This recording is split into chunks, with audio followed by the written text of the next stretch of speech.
meno.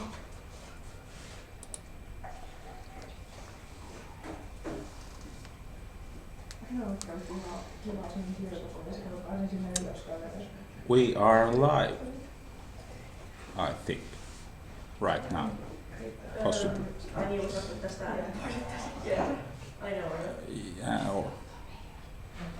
Joo. Yksi mitä te voisitte tehdä tässä vaiheessa, niin joku voisi käydä ehkä kokeilemassa tuolla jossain vähän etäämällä, että kuuluuko tämä ääni kohtuullisen hyvin sinne tai ei. Niin mä voin säätää tuota mikrofonia vielä, jos se kuulostaa ihan kamalalta. Siis tai laittaa kuulokkeet päähän ja testata sitä kunnolla. Niin voisitko siis niin mennä puhelimella tähän esitykseen, jos on... Niin voitkin. Ihan sama kuka, jos kokeilee, että ääni kuuluu. Jos vaan juokset tämän sun koneen kanssa tonne noin ja käyt katsomassa, että kuuluuko sieltä jotain. Tai toki kuulokkeita voi, jos on semmoiset, mitkä vähän blokkaa ääntä, että saa selvää, mistä se tulee. Ja kerrot, miten paljon meidän puhe kuuluu. Mä tarkoitin, että during the webinar, niin kuin siis sen esityksen aikana. Voiko sä kirjoitit, että... Niin, vastata. Että sä vastaat niin. Mutta nyt kun sanot, niin eihän sitä selväksi. Puoli minuuttia jälkikäteen muuten. Joo, niin tulee. Se ottaa jostain syystä se käynnistyminen aika paljon aikaa ja mä en tiedä, että miksi siinä menee noin pitkään.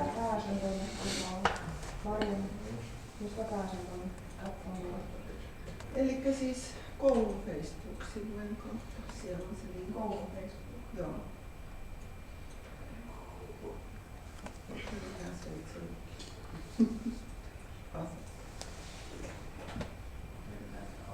Onko se niinku siellä ryhmässä? Ei kun ihan siellä etusivulla, Facebook-sivulla. Mä en sinne nähdykin sivuilla. Tatjana ei kuulu ihan hyvin, mutta kaikki muukin kuuluu tosi selvästi. Joo. Tää on ihan kohtalaisen hyvä mikki, että se nappaa kyllä kaiken. Sen pitäisi olla aika hyvin suunnattu, mutta tää on niin pieni tila, että se ei paljon lohduta. Ei voi sanoa yhtään mitään. Paitsi sitten kun alkaa tämmöinen hommuun ja otun läppäreille, niin sitten kyllä ei.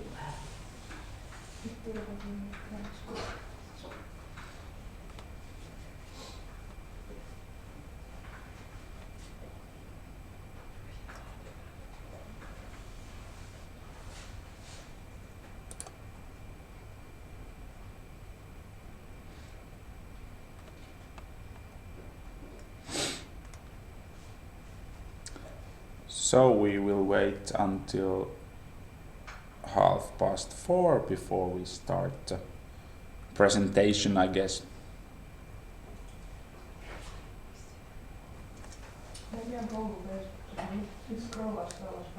During this time you can wait and hopefully you will hear and see everything well enough.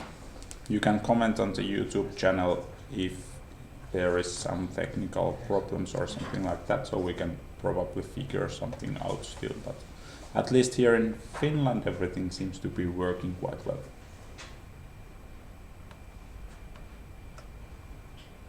Eight viewers at the moment. So.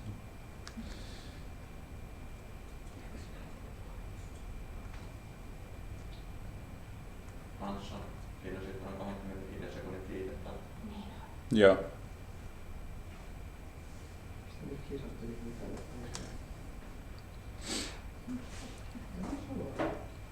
There is about half a minute delay with the presentation, so if you have any questions or anything like that, I will receive them probably a little late, but I might notify them anyway if I see them in the YouTube.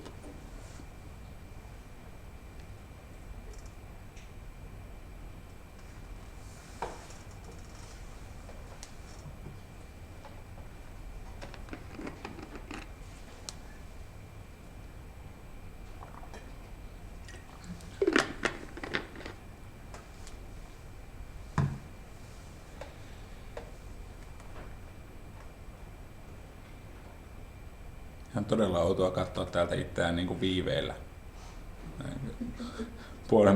Puoli minuuttia sitten tein tuolla tavalla. Joo.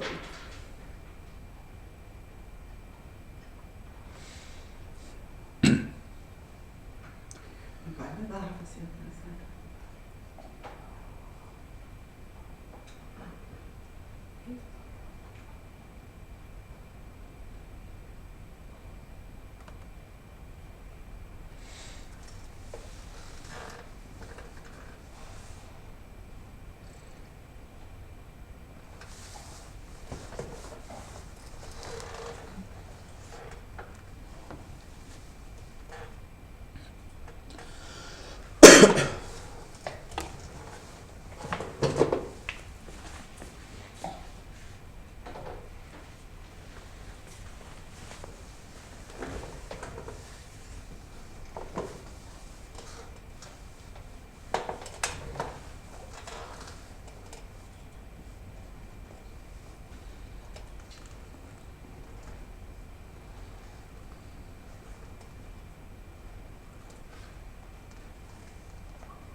Hopefully my computer will survive this. This will be a little bit of a task for it since it's almost 10 years old, but if there is any technical problems, it's probably because my computer's set on fire or something like that. But so we will continue after the technical break in that case, but I hope it will last through the whole webinar.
Mä en tosiaan näe niitä samaan aikaan tässä, niitä kysymyksiä välttämättä kauhean hyvin, niin vinkkaa vähän, niin mä voin kurkata niitä tuolta kyllä.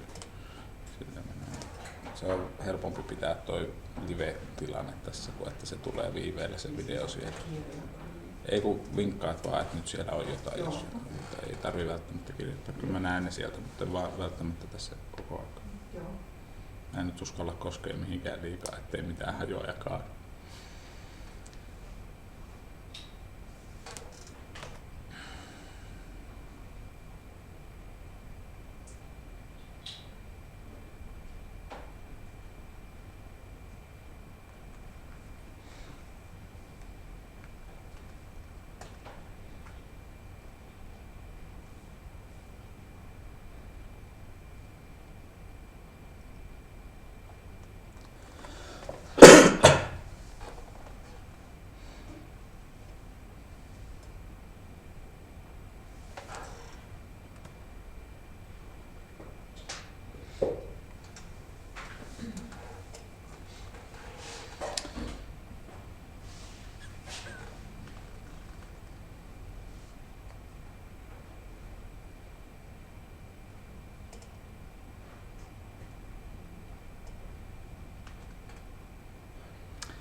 So, my clock is in time and I think we are about to start right now. So welcome to this webinar, which is about phenomenon-based learning and teaching in Finland and in our school and in general, I think.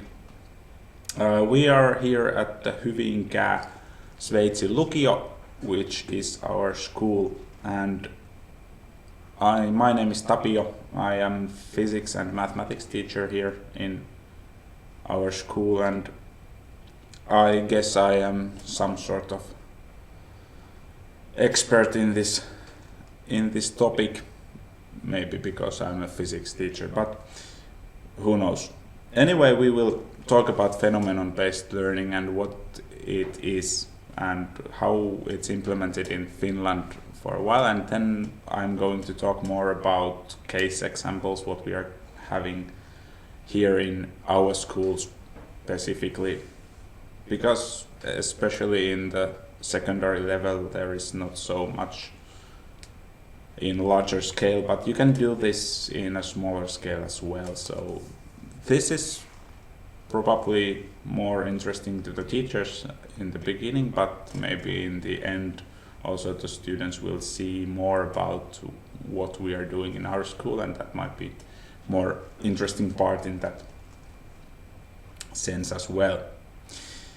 But first a little bit where we are right now. This is the map of Europe, as you can see, and there is Hyvinkään Sveitsin Lukio right up there. You can see it here. We are quite north, and Hyvinkää is quite a small city. It's about 50,000 people living here. It's not exactly small in Finnish scales, but not very huge either. About 50 kilometers to the capital, which is Helsinki. I'm not sure there's anything else worth mentioning about Hyvinkää, but there are lots of elevators and escalators because the Kone is from Hyvinkää and they are literally shipping their escalators and elevators all around the world. There were some, at least in the Berlin-Tegel airport last time I saw, and all around the world. Also beautiful Esker landscape. When you guys from Turkey and Poland will visit us, you will see our landscape here, which is created by the ice age, when the ice was moving all around the Finnish land. It left some huge piles of sand, which are right now quite big part of what Hyvinkää looks like outside. And lots of nature, as in almost everywhere in Finland, I think. But maybe we move on to the topic at hand. That's where we are and who we are. You can also say hello to our group here, which is right there. Some of our beautiful students and teachers. That would probably be a better way to look, but let's put it here, so it's probably easier to follow the speaker if you can see him speak. Anyway, let's move onwards and talk about the phenomenon-based learning and teaching and what it is. The point of this is to take real-world phenomena as the basis of the work. So we are not actually teaching physics or chemistry or history in itself, but we take some real-world phenomenons and we look at the phenomena. And then we are trying to learn from them in the real-world context instead of taking them into the laboratory or something like that to figure out.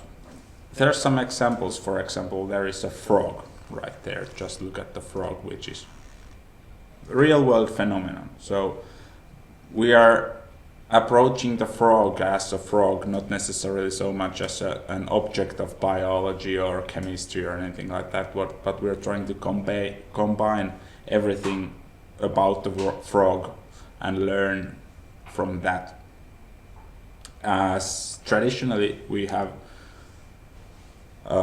divided everything in different school subjects. Some things are biology, some things are physics, some things are history or arts or something like that. So there might be some phenomena that include all of those or some of those, and the point is in the phenomenon-based learning is that we are trying to approach everything in the real-world context and not necessarily in the classroom context so much.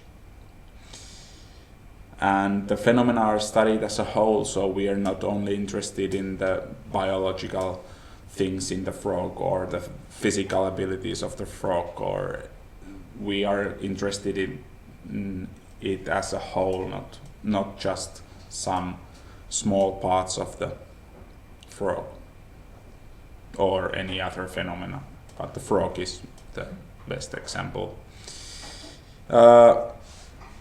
This is sometimes mixed up and also used together with the problem-based learning or progressive inquiry techniques, which are of course great, but they are not necessary for the phenomenon-based learning.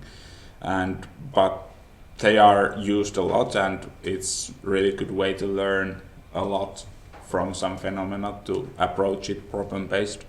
But it's also hard and quite time-consuming, so it's usually easier to do some things teacher-oriented way, more or less. But the key point is that the students try to understand and are able to explain the phenomena within their context, and not so much on remembering exact facts or details of the phenomenon. Not necessarily remembering the numbers or the formulas or anything like that so much, but able to understand and explain the phenomena in real world.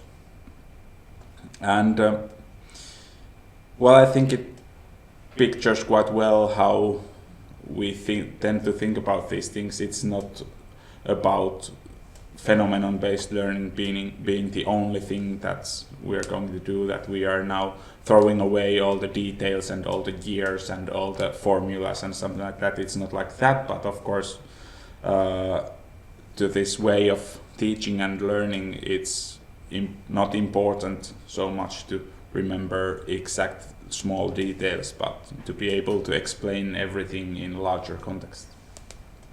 But there are some phenomena there, so it's not necessarily restrained to be natural sciences. Of course, it's quite natural to start looking everything in physics classroom phenomenon first and then the theory second. It's quite natural for, at least for us in physics teaching community, but it can be used probably everywhere a little bit.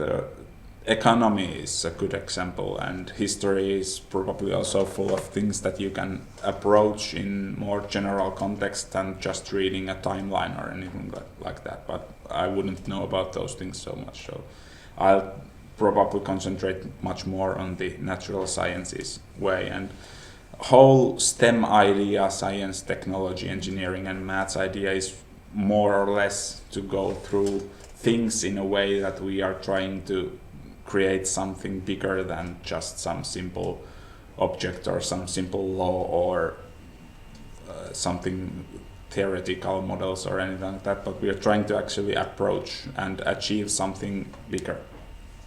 And I have some examples there, but we are going to talk a little bit different ways teacher can use phenomenon-based techniques at first.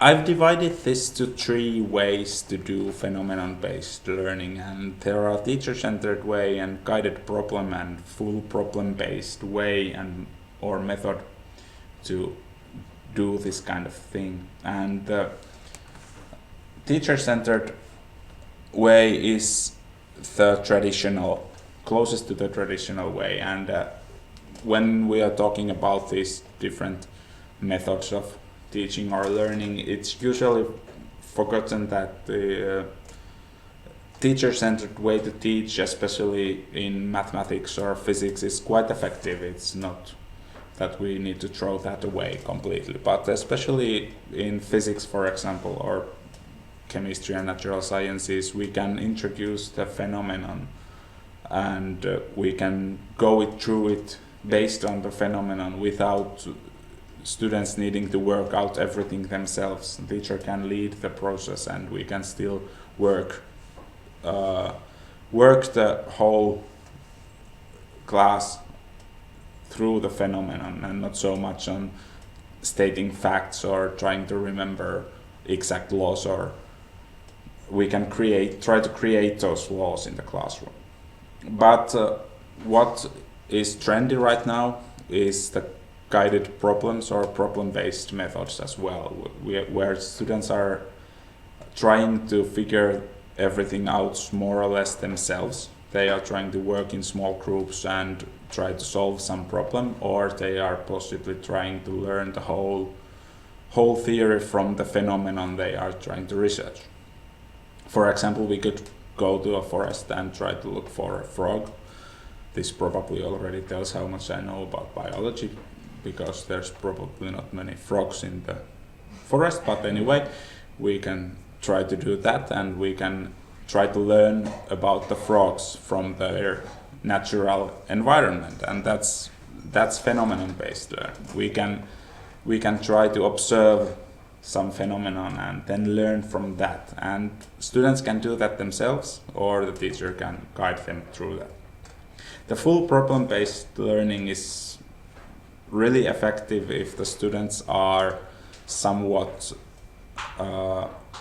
advanced and are able to work a lot themselves. If they are not motivated enough or they don't know enough about the subject, it's really hard to work out everything from the phenomenon. We could try to create Newton's laws of mechanics, for example, from some simple observations, but it's quite hard because if the students don't know enough already.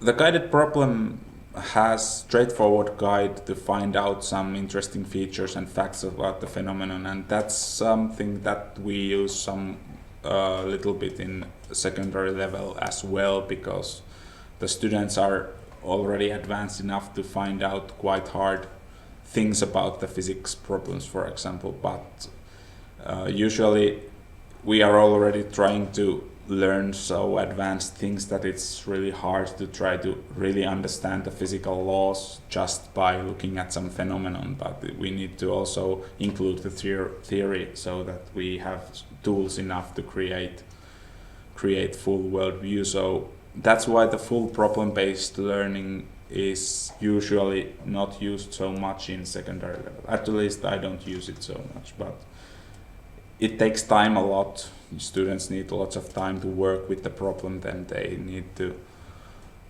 find their conclusions first themselves, and then the teacher needs to correct them if there is something wrong about them, and that needs to be discussed, and it all takes so much time. But I will talk about that a little bit later. This first example I think is great in what we are trying to achieve in problem-based methods in small scale, at least. In the smaller scale, the Ohm's law is great example, because you can really take two different approaches to try to teach and learn the Ohm's law. The first approach, which is probably quite clear to everybody, is just to introduce the law. How do the resistors work, for example?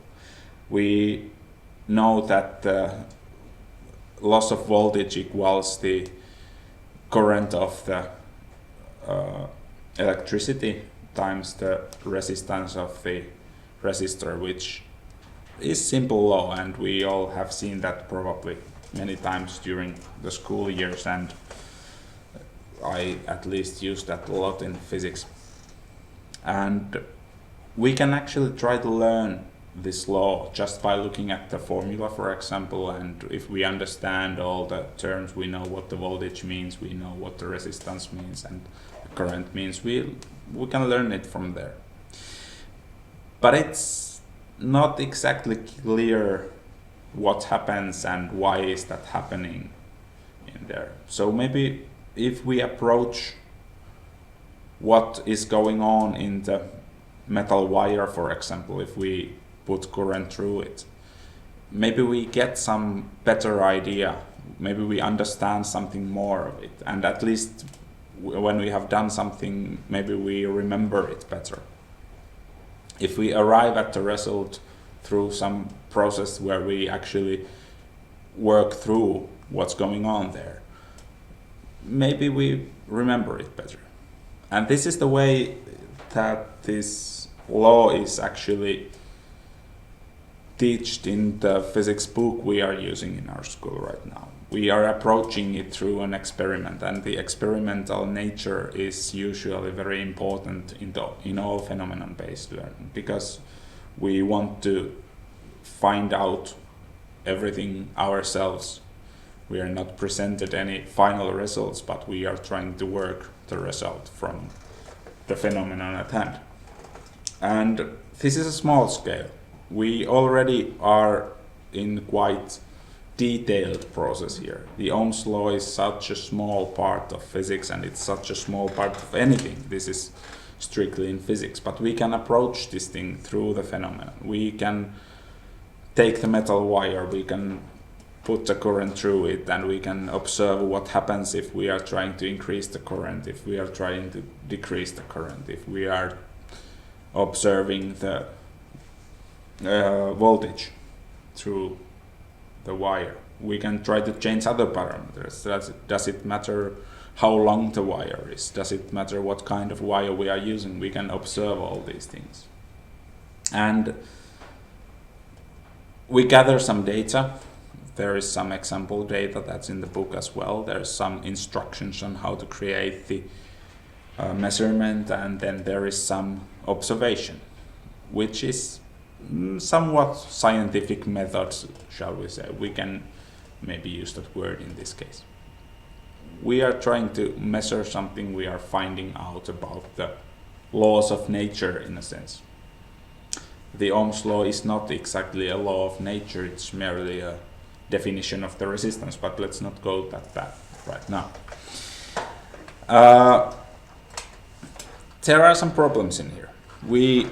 Of course, I can throw a couple of voltage meters and some resistors for the students and let them work things out by themselves, but it's probably not going to work very well, because they don't necessarily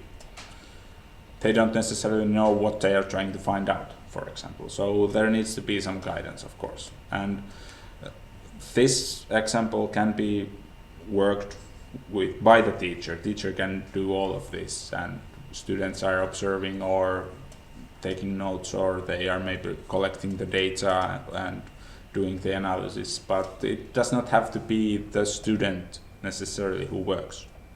Especially in the secondary level, we are on very strict timetables, in a sense that we don't have lots of time to use for one topic. We have lots of things we have to teach in one course, and that's why we need to usually work quite fast. And if we are learning for a week about Ohm's law, it's going to mean that we do not talk about diodes or anything else at the end of the course anyway. So that's why this is quite choosy topic to pick for students to try to learn themselves, but it's going to take lots of time.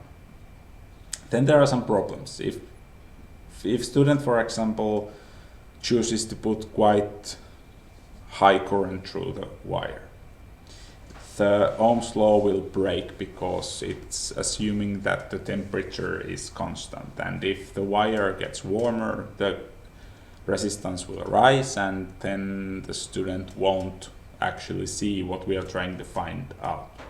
So if our measurement is ideal and our materials are ideal, we might find actually out that we are learning a lot about this. But there need to be constraints. You can't just start working out some things if you're trying to learn some advanced things in physics. You need to understand that there are some things that are beyond my eyes. I can't see that the resistance is growing, and you probably won't understand what the Ohm's law is trying to say if you're warming up the wire with the current. So it's also risky. You have to understand that all the phenomena are not necessarily so simple that we can just simply study them and then we will understand them completely. There are risks in this business. In Finland, we are advanced in this, I have heard. These are not exactly new ideas. They have been around since the 80s, and then they went away for a while, and now they are sort of back. In 2016, the problem-based learning became mandatory in elementary school in Finland, but since I'm not an elementary school teacher, I'm not exactly sure what that means there. So for children aged 7 to 16, it's part of national curriculum framework, which means that it's mandatory in every school in Finland, but I think that the teachers are still quite free to teach as they like, so they may apply this in various different ways, not necessarily in any strict order. And usually in Finland, all the teachers are quite free to teach how they like, so there are some frameworks in which we must work, but we can choose our methods completely by ourselves. But especially with the smaller children, the things they are trying to learn are more about the general things in the world. So it's easy to approach some problems or some phenomena from many different angles during one lesson. But in secondary level, we are trying to learn a lot about physics, for example, and it's hard to get to the nature's deepest truths through just doing observations or trying to learn from the real world phenomenon. For example, it's really hard to try to teach or find out anything about quantum mechanics if we are trying to talk about phenomenon-based ways. In secondary level, this is not yet mandatory, so maybe it will be later. There are some things about the new curriculum framework which make this somewhat mandatory, but it's not nothing strict about it. We can choose to do some phenomenon-based things, but it's not mandatory right now. But there are some modular classes as well right now, and theme courses. We are trying to create some things that are tying every other subjects together and then trying to learn some real world phenomena. I'm having some examples later. But it's also hard to teach all things in phenomenon-based way, and even in physics, where we are actually trying to learn about the world and the phenomena in it, it's hard to try to use any problem-based methods, for example, because they are so time-consuming. And some topics like the Ohm's law, for example, are quite simple. We can approach it very easily during one lesson and learn from it quite well. We get to the final result and we are quite happy about it. But the teacher-oriented methods usually dominate because the teacher can control the environment and she can work with the problem in a way that the thing we are trying to actually learn comes visible. But it's also hard because some things are, shall we say, beyond our everyday life, so we just have to learn some things through the facts and not so much about observing phenomena, especially when we come to the modern physics or relativity or something like that. But there are lots of things that actually can be thought very well in phenomenon-based way, and I think it should be used more in secondary level as well. But as I said earlier, it's not that we need to throw away everything we've done before and just include phenomenon-based methods everywhere. This should be used cautiously, but probably somewhere all the way. But right now it's mandatory in elementary school, and I think it's probably really good method for smaller children, especially when they're trying to learn about the nature or recycling or anything that is quite everyday life usually.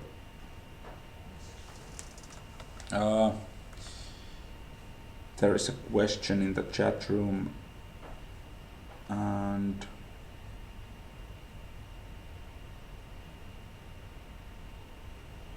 I heard that you are forming some sort of teachers' teams to approach more complex phenomena than Ohm's law. How that work looks like?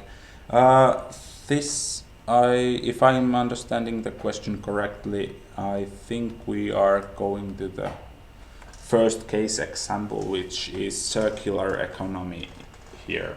And maybe this will answer your question, maybe not.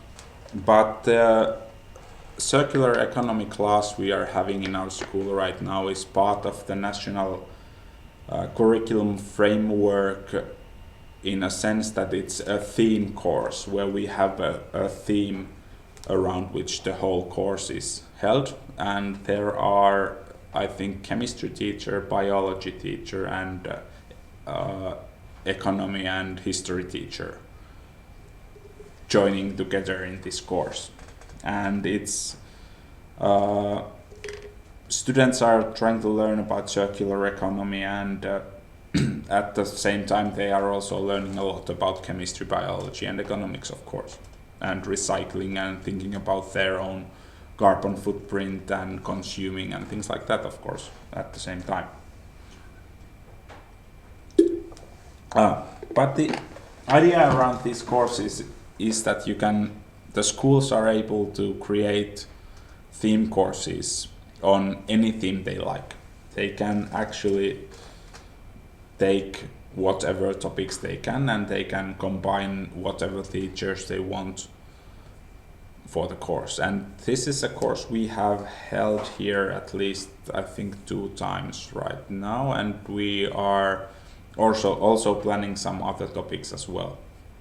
But this has been quite successful theme course at least.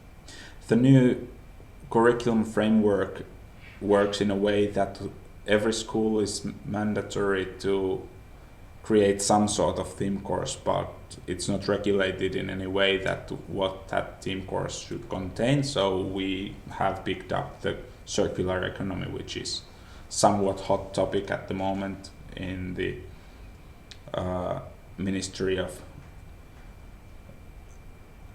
Science and Ministry of, I'm not sure what that is in English, but anyway. This is a great course because students are trying to learn about the real world phenomena. So this whole course is about learning things from the circular economy point of view, and not necessarily so much about learning things from chemistry or biology, because most things in life are in such a way that they are not strictly under some subject. But it's also demanding somewhat, because if you want to actually learn a lot, you need to understand already a lot about chemistry and biology and economics. They are doing visits to different businesses. For example, there is some fuel companies which are producing economic fuel from ethanol-based diesel oil and things like that, from bio waste or woodwork waste or anything that's not usable anymore in any other area. And they are visiting some, I think, water cleaning plants or many different things, but I have not been part of this course, so I'm not sure about the details so much. But this is, I think, international level what phenomenon-based learning is in the secondary school right now, because every school needs to create some theme courses, and they can join arts and history, for example, or they can put together something about sciences and maybe history too, and anything. They can create anything, and if the teachers want, they can approach it a lot through phenomenons, or maybe they are creating the course in a way that some teachers teach things about chemistry and some about history, and it's up to them, but this offers at least a chance to use phenomenon based ways a lot. That's on the national level, and in our school there are lots of different courses, because we are a sort of special school in natural sciences. We get funding for the natural science courses, and that gives us opportunity to have courses that are not held in any other secondary school in Finland at the moment, at least. And lots of those courses are available for the students, and they are a little different from the national courses, shall we say, because we are also able to design those courses completely ourselves. And I'm going to go through some examples right now about what we are doing in our school and how that's phenomenon-based learning maybe in some way, and maybe how it's not in some other ways. But the first example is my own, and my own favorite, shall we say, is the robotics course, because that's also quite perfect example about phenomenon-based learning, because it combines coding, electronics, physics and design, and we are trying to start from the scratch, which gives chance to learn anything about coding or anything about electronics throughout some goal we are trying to achieve, which is about building a robot, of course. And we held this course first time last autumn, and it was, I think, sort of a success, because it was full of students and they were quite happy to create those robots there. And I believe somebody might at some point have learned something about coding and maybe building the robot and what kind of physics it's involved and many different things. But we have a phenomenon there. We have a robot, which is our main goal, and we need to combine lots of things in there. And this is also at the same time a great example on how we can actually work problem-based way, and we can do different kind of guidance and instructions for different students. I have a course material for this course, which is created in a way that the student can follow it very easily, and he or she can create a robot with the instructions without having to actually think a lot. It's somewhat simple. If you just follow the instructions clearly, you'll probably get the robot done. But at the same time, the advanced students can actually learn a lot by just trying things out. They can tinker with the robot, they can try to work with the robot in different ways that I have instructed in the manual, or they can do basically anything with the robot. So it's suitable for the very inexperienced students because they can actually really build a robot, and they are doing some coding exercises, and they are learning to contact some resistors and some sensors for the board, and some things about electronics, and there's a little part where they have to use the speed of sound to calculate the distance to the wall, for example. So there's lots of physics in there as well. But if you are already some advanced in coding, for example, you can put the robot to dance, or you can maybe create something with some speech synthesizers to make it talk, or you can do basically anything. And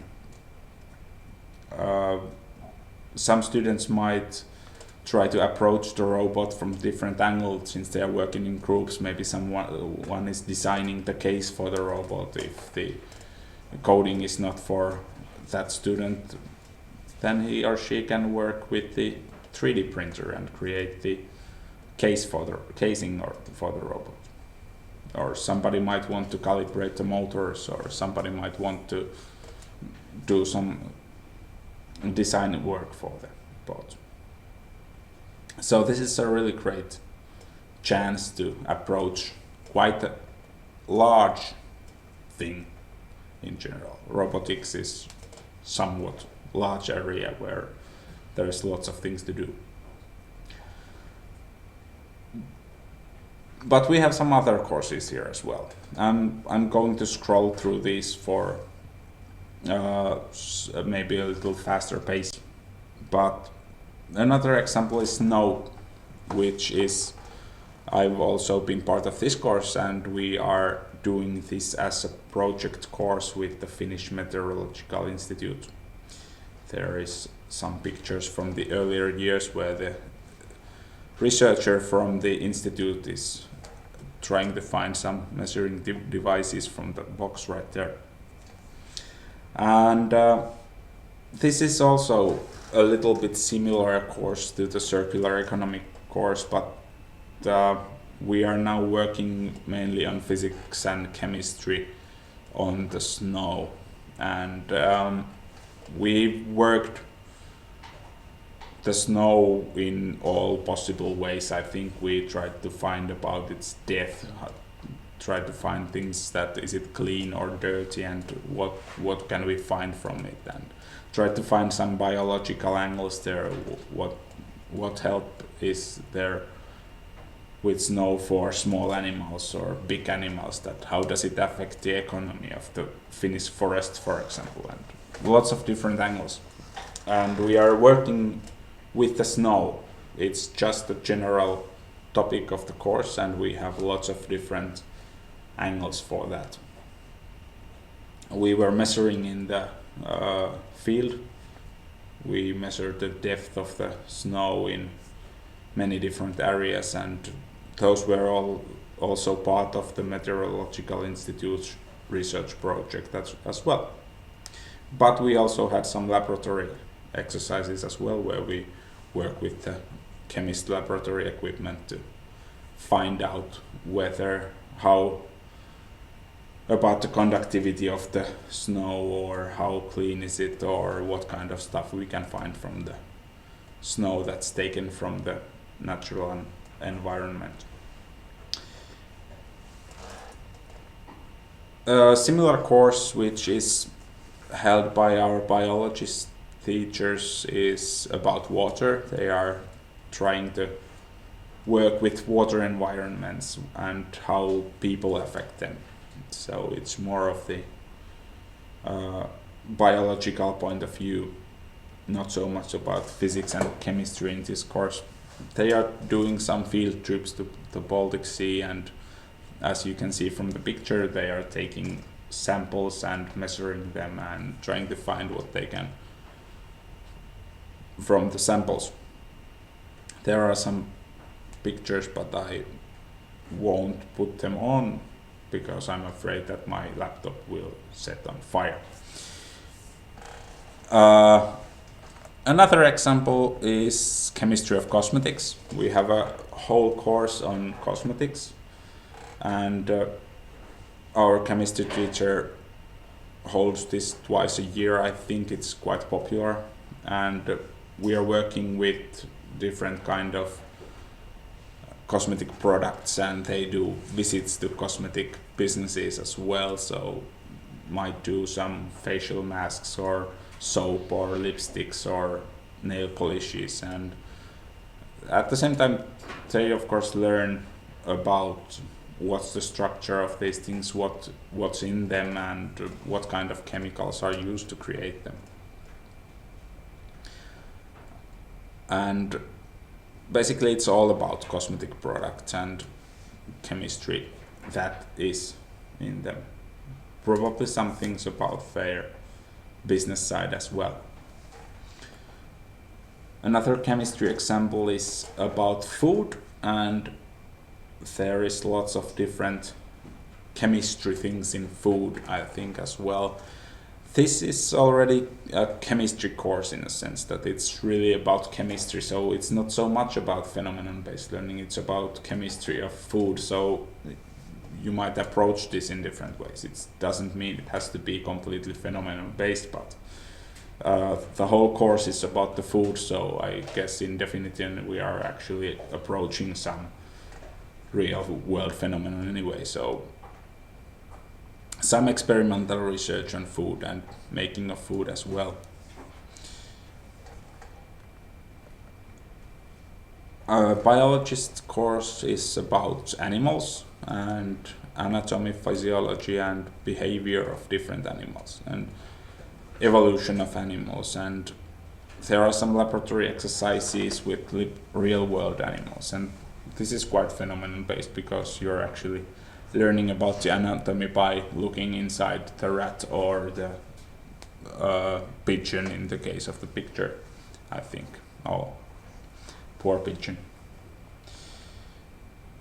Nature and environment courses are held combining physical education and biology and geography as well. They are doing hikes during a weekend, and students are learning scouting skills and field trips to the nature and trying to familiarize the local flora, what we can find from the forest when we just walk in there.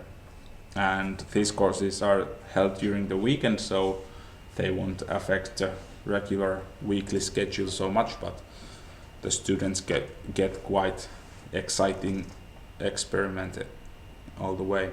And there are different courses at the moment. I think there is one which is more concerned about the physical education, and then there is one which is more trying to find out about the flora of the local areas. Then we have a day of natural sciences in our school as well. We are arranging a field trip day where the students are actually joining some field trip. There are 5 possibilities this year, for example, which are going to the environment or possibly some museum or some university or something like that. So we are trying to arrange this for every student has a possibility to get to some exciting place at least once a year. And there are different kind of destinations, for example, but usually they are around natural sciences, not necessarily so there are some arts and humanities included as well. But there is a picture about visit to the Meteorological Institute and Museum of Natural History, I think, in the picture. So all in all, I think this almost concludes the presentation. and there are lots of different courses in our school, and these, you have to remember, are some things that we are able to do because we get some extra funding for natural sciences. So these are not available in any other school in Finland anyway. So the national-wide thing is about the theme courses right now, but that's a really small part of anybody's high school years. So right now this is in developing state, I think, mostly, but it's more advanced in the elementary side, but I'm not certain what it is exactly there because I'm not elementary school teacher right now. But I think it all starts from the small scale. So think of the Ohm's law when you think about phenomenon-based learning. You can work basically any concept in, at least in physics, maybe in other sciences hopefully as well, and in other different kind of subjects as well in phenomenon-based way. But then there are some special topics which are great, such as robotics, for example, or circular economy in our school's case as well. But I think there are some challenges definitely in this thing, and as I mentioned already, the quantum mechanics is quite hard to do phenomenon-based because we can't actually see much about those things or relativity or anything like that. And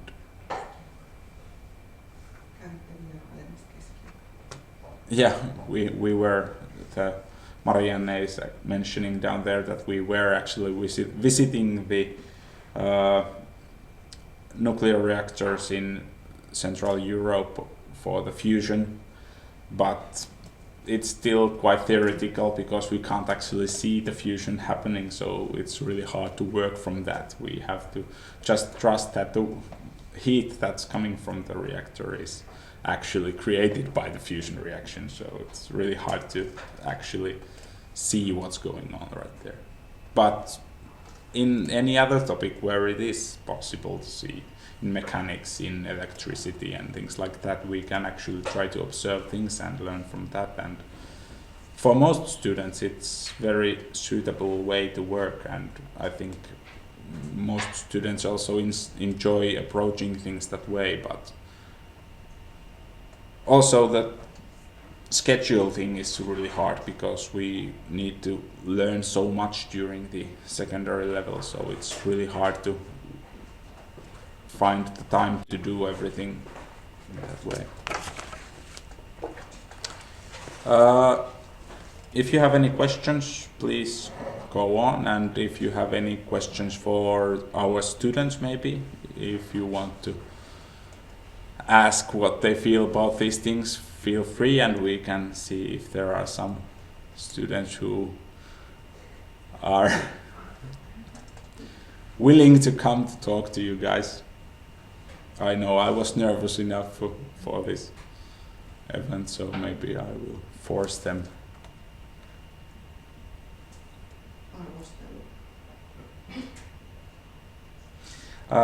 Isa is asking about the evaluation and what kind of tools are we using to evaluate the students. Mostly in the national courses which follow the national curriculum framework, there are exams mostly. I think especially in maths and sciences we keep exams and grade based on those things a lot.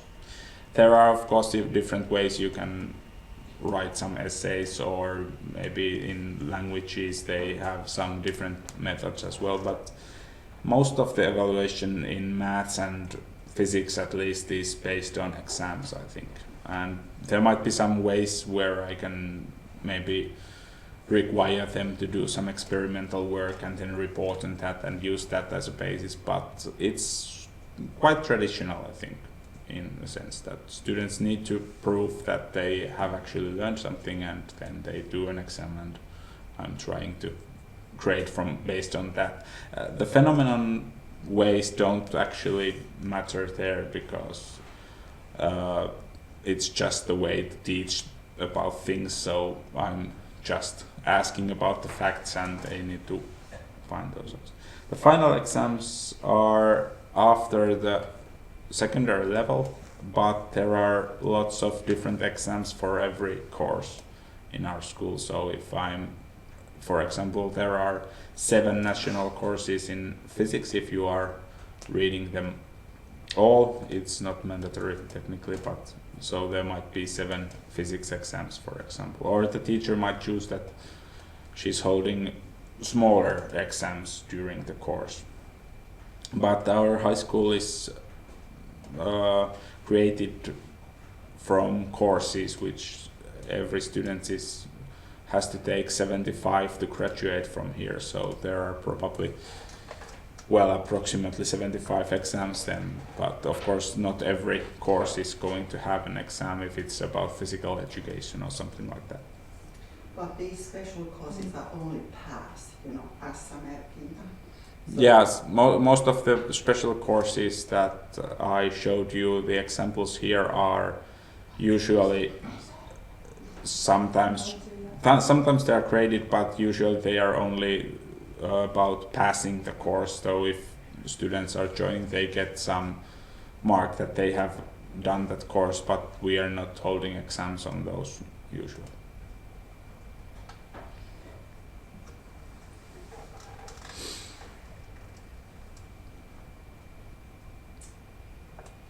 No more questions? If there's no more questions, maybe I will wait for a few seconds since there is the delay.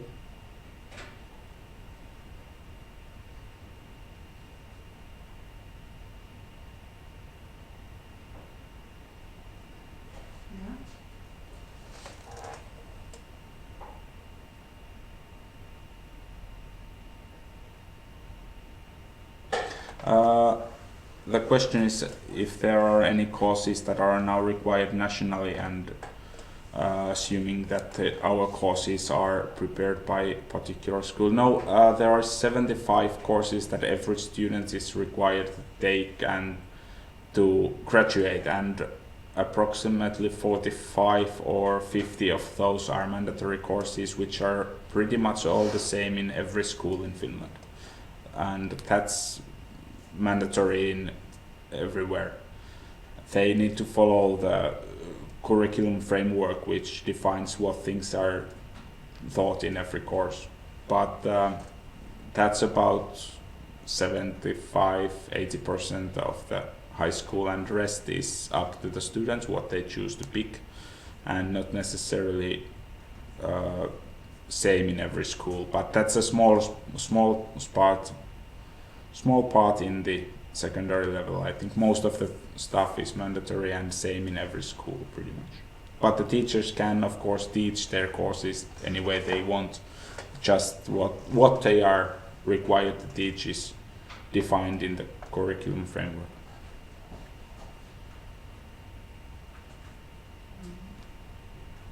And there is a comment about a 6-week period where phenomenon-based learning is required. That might be in the elementary school right now. I'm not sure about that, but it might be in the elementary school. Might very well be, actually. But it's not mandatory in the secondary level.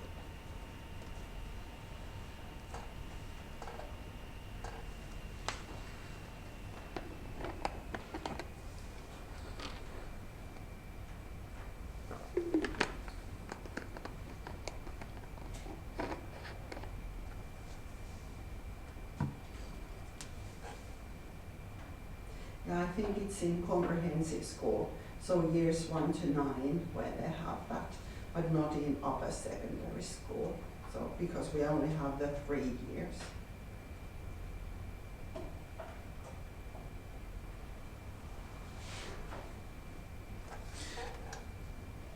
Okay, students, could we have your opinion on these methods? Have you recognized anything about what I've been talking now? Does anybody want to go and say something there? Well, They are quite shy.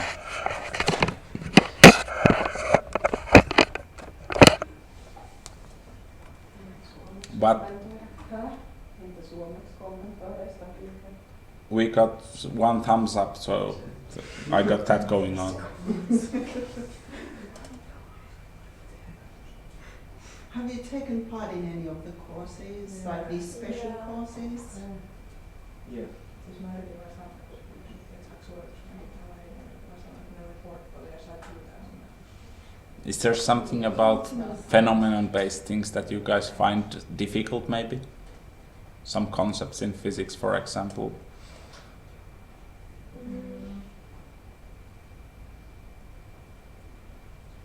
Do you think it's more interesting to try to figure out things yourself, or do you want the theoretical facts and try to learn them that way? I mean, it's definitely like a bit different from the normal kind of studying if it's on like phenomenon based. So it's like different, and sometimes it's more fun, sometimes it's not. And usually you end up learning a bit more when you've done it this way instead of like studying it from a book. So it kind of, you learn more from phenomenon-based learning, in my experience. Yeah, I hope you heard that, but if you did not, I will cite briefly, and Otto said that it's interesting and it's usually more fun, but not necessarily, and I think I agree that, at least I know that myself, I have kept some phenomenon-based classes which are not necessarily the best of the best, because sometimes the angle you take is not necessarily the easiest to follow, and maybe it does not feel very natural to work that way.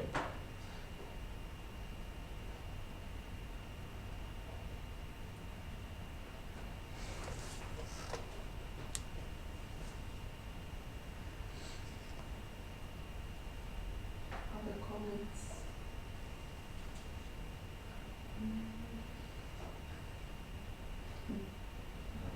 Well, when you learn physics stuff through a phenomenon, it's kind of easy later to apply it into different problems rather than learning them through facts.